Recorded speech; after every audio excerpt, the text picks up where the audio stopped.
அனைவருக்கும் வணக்கம். எஸ்ஐஆர் சிறப்பு தீவிர வாக்காளர் பட்டியல் திருத்தம், அது குறித்து தான் நம்ம இப்போ இந்த காணொலியில பார்க்க போறோம். காணொலிக்குள்ள போறதுக்கு முன்னாடி நம்ம திராவிட பேச்சரங்க சேனலை சப்ஸ்கிரைப் பண்ணிக்கோங்க. நன்றி, வணக்கம்.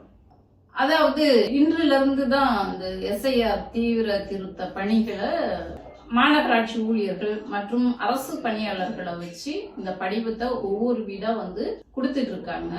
கொடுத்துட்டு இந்த படிவத்தை கொடுத்துட்டு ஒரு 3 நாளையில திருத்தி ஃபில் பண்ணி எங்களுக்கு கொடுத்துருங்க அப்படின்னு சொல்லிட்டு இன்னைக்கு என்னுடைய குடும்பத்துல உள்ளவர்களுக்கான படிவத்தை கொடுத்துட்டு போயிருக்காங்க.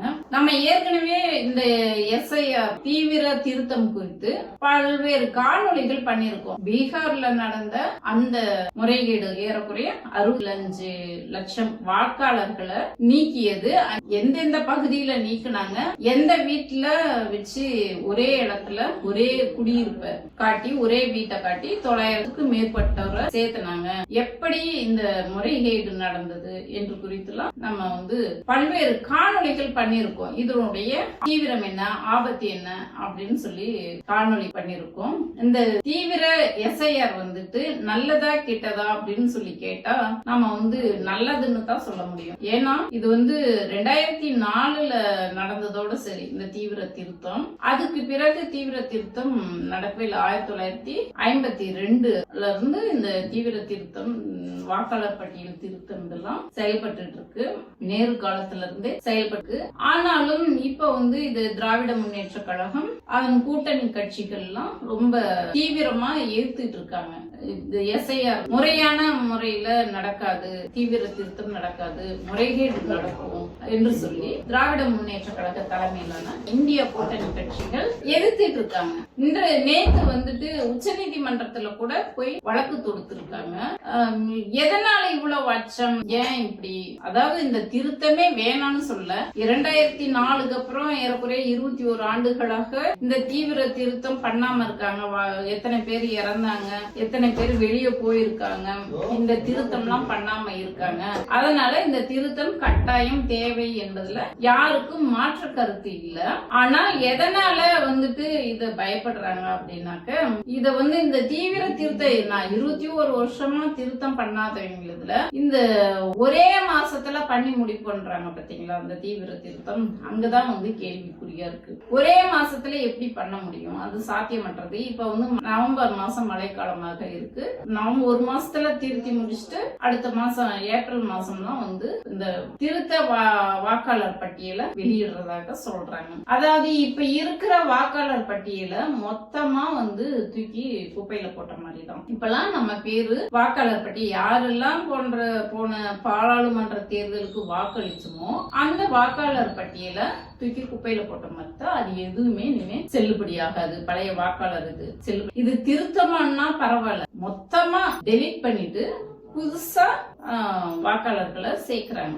அதாவது 2018ஆம் ஆண்டு ஒரு இரவுல அறிவிச்சாங்க இல்லையா, 1000 ரூபாய் 500 ரூபாய் நோட்டு எல்லாம் செல்லாது என்று சொல்லி பிரதமர் மோடி அறிவிச்சாரு இல்லையா. அப்போ இந்த எப்படி இந்த 1000 ரூபாய் 500 ரூபாய் செல்லாதுன்னு சொல்லி ஒரு இரவுல அறிவிச்சுட்டு எல்லா ஏழை மக்களையும் போய் ஏடிஎம் வாசல்ல நின்னாரு. அப்போ ஒரு குறிப்பிட்ட காரணமா என்ன சொன்னாங்கன்னாக்கா, ஏன் இது செல்லாதுன்னு அறிவிக்கிறேன்னு சொல்றேன்னு சொன்னாங்கன்னாக்கா, கள்ள பணத்தை ஒழிக்கிறோம், நக்சலைட் நடமாட்டத்தை இது தடுக்கும், அதனால இத செல்லாதுன்னு அறிவிக்கிறோம்.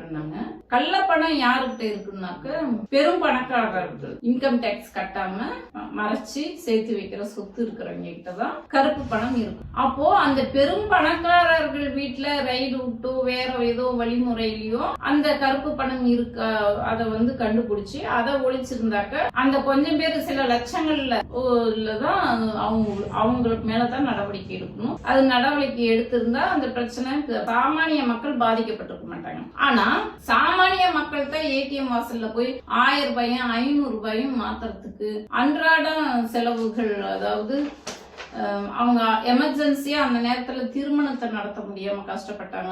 ஒரு நாளைக்கு இவ்வளவுதான் மாத்த முடியும் அப்படின்னா ரெஸ்ட்ரிக்ஷன் வச்சாங்க. அப்போ திருமணம் நடத்த முடியாம கஷ்டப்பட்டாங்க. ஒரு வீடு வாங்க முடியாம ஏழை எளிய மக்கள் தான் பெரிதும் பாதிக்கப்பட்டாங்க. அவங்களுடைய அன்றாட சிறுக சிறுக சேர்த்து வச்ச பணத்தை மாத்த முடியாம. அப்படி கஷ்டப்பட்டு ஏடிஎம் வாசல்ல நின்னு இறந்தவங்க எல்லாம் ஏராளமானவங்க. அந்த மாதிரி ஒரு நிலையத்தான் இன்னைக்கு ஒரே நாளையில வந்துட்டு நீங்க வாக்காளர்கள் இல்ல, புதுசா வாக்காளர்களாக இந்த கணக்கெடுப்பு நடத்தி புதுசா வாக்காளர்கள் சேர்க்கணும் அப்படின்னு சொல்லிட்டு இந்த பணியை செய்யறாங்க. இதுல என்ன ஆபத்து இருக்கு அப்படின்னு சொல்லிட்டு இந்த இந்திய கூட்டணி கட்சிகள்லாம் இது வேண்டாம் அப்படின்னு சொல்றாங்கன்னு பார்த்தோம்னா, இன்னைக்கு இந்த படிவத்தை வாங்கி பார்த்துட்டு உண்மையிலேயே எனக்கு அந்த பயம் வந்தது. தேர்தல்லாம் நம்மளாம் ஓட்டு போடுவோமா அப்படின்னு சொல்லிட்டு ஒரு பயம் வந்தது. ஒரு வாக்காளர் திருத்தத்துக்கு ஒரு அப்ளிகேஷன் ஃபார்ம் படிவம் அடிக்கிறாங்க அப்படின்னா அந்த படிவம் ஒரு எளிமையான முறையில எல்லாரும் யார் வேணாலும் படிச்சவங்க மட்டும் ஒரு 10வது படிச்சவங்க பார்த்து இதை படிச்சு திருத்த ஃபில் பண்ண முடியுமானாக்க கஷ்டம் தான். அவ்வளவு குழப்பம் குழப்பி வச்சிருக்காங்க. அதாவது ஃபர்ஸ்ட் பேஜ் இதுல ஒன்னும் பிரச்சனை இல்லை. பிறந்த தேதி, ஆதார் எண்ணு, கைபேசி எண்ணு, தந்தையின் பாதுகாவலரின் பெயர், அப்படியே புகைப்பட அடையாள அட்டையின் தாயாரின் பெயர், இதெல்லாம் கேட்டிருக்காங்க. இதுல இந்த ஃபர்ஸ்ட் பேஜ்ல எந்த ஒரு பிரச்சனையும் இல்லை, எந்த ஒரு குழப்பமும் இல்லை. மற்ற படிவங்கள் எப்படி திருத்தம் பண்ணுமோ அதே மாதிரி இதையும் திருத்தம் பண்ணலாம். இந்த ஃபர்ஸ்ட் பேஜ்ல வந்து எந்த குழப்பமும் இல்லை. சரியா?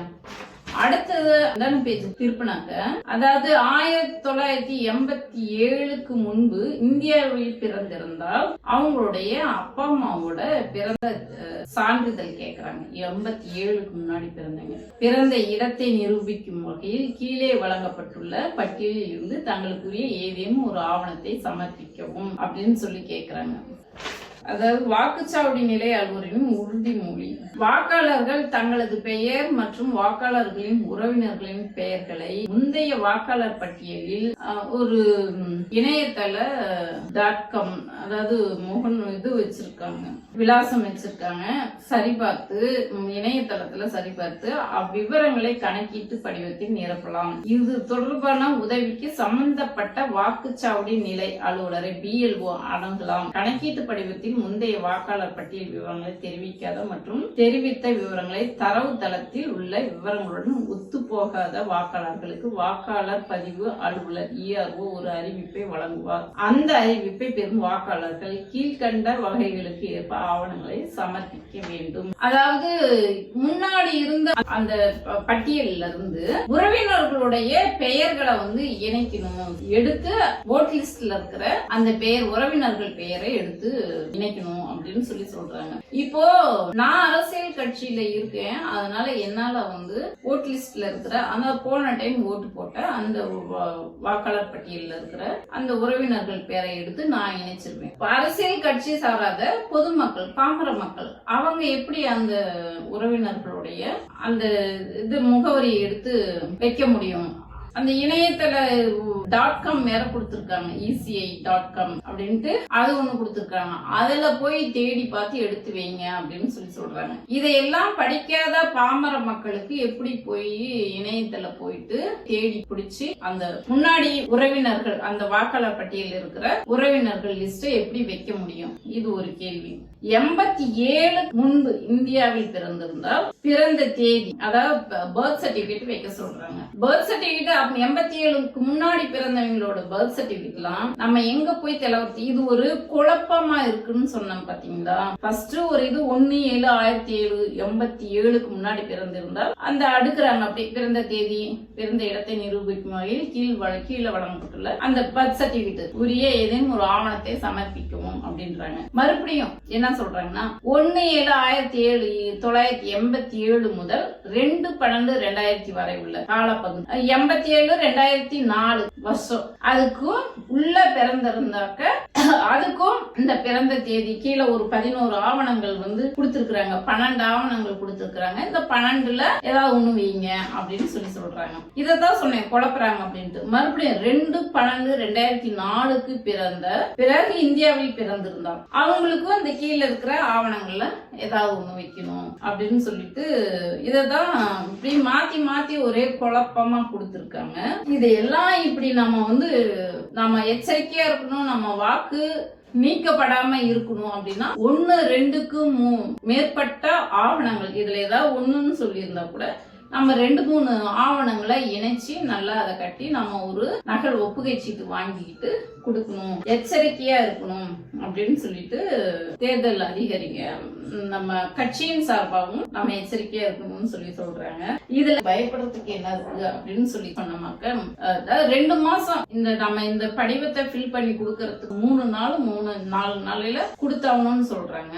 அதுக்குரிய சான்றிதழ் இல்லாதவங்க போயிட்டு சான்றிதழ் வாங்கணும். எங்க விஓ ஆபீஸ் தாசில்தார் அலுவலகம் போய் சான்றிதழ் வாங்கணும். இந்த சான்றிதழ் வாங்கணும்னா அரசியல்வாதிங்க ரொம்ப எளிமையா செஞ்சிருவாங்க. அவங்கள நம்ம கணக்குல வச்சுக்கவே கூடாது. பாமர மக்கள் எப்படி போய் அவங்க வேலையை விட்டு போய் இதுக்காக மெனக்கெட்டு போய் வாங்குவாங்களா? வாங்கினா உடனே கிடைக்குமா?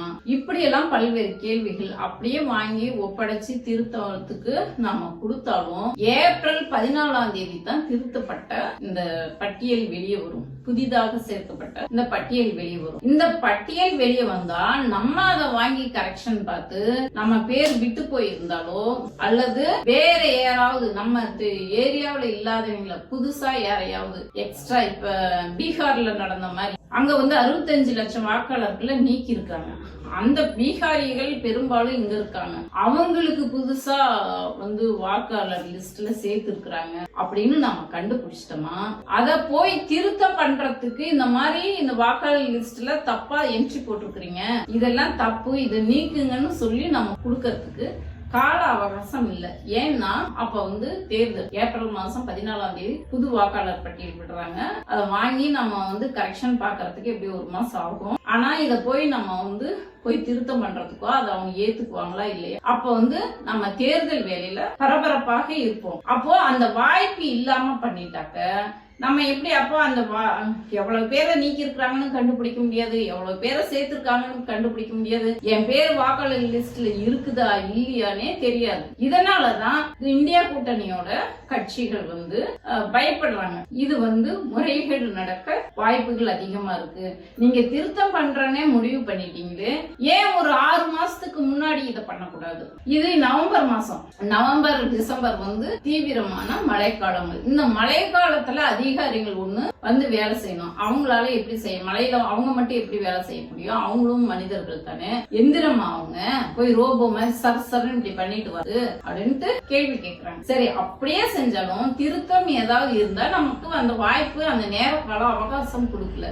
இந்த காரணங்களை சொல்லித்தான் திராவிட முன்னேற்ற கழகம் உச்ச நீதிமன்றத்துல மனு போட்டிருக்காங்க, வழக்கு தொடுத்திருக்கிறாங்க. இப்போ நம்ம இருந்தாலும் வாக்காளர்கள் மிக மிக எச்சரிக்கையாக இருக்க வேண்டும். நம்ம ஒவ்வொருத்தருடைய வாக்கும் நம்ம ஜனநாயக உரிமையின் படித்தான் நம்மளுடைய உரிமையை மீட்டெடுக்க முடியும். அப்போ நம்ம ஒவ்வொருத்தருடைய வாக்கும் மிக மிக முக்கியமானது.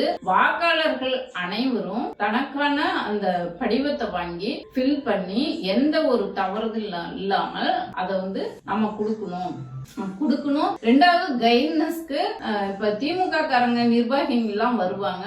அவங்க கிட்ட சந்தேகங்களை கேட்டு அவங்களுடைய உதவியோட இந்த வாக்காளர் பட்டியல் சேர்த்தல திருத்தம்னு தப்பா சொல்லி வச்சிருக்காங்க. இது புதுசா சேர்க்கறத நம்ம இந்த பணியை செய்யணும்னு சொல்லி கேட்டுக்கிறேன். இந்த காணொலியை பார்த்துட்டு இருக்கிறீங்க, உங்களுடைய கருத்துக்களும் இது எப்படி பண்ணனா சரி வரும் அப்படின்ற உங்களுடைய கருத்துக்களும் நம்மளோட பகிர்ந்துக்குங்க. நன்றி, வணக்கம்.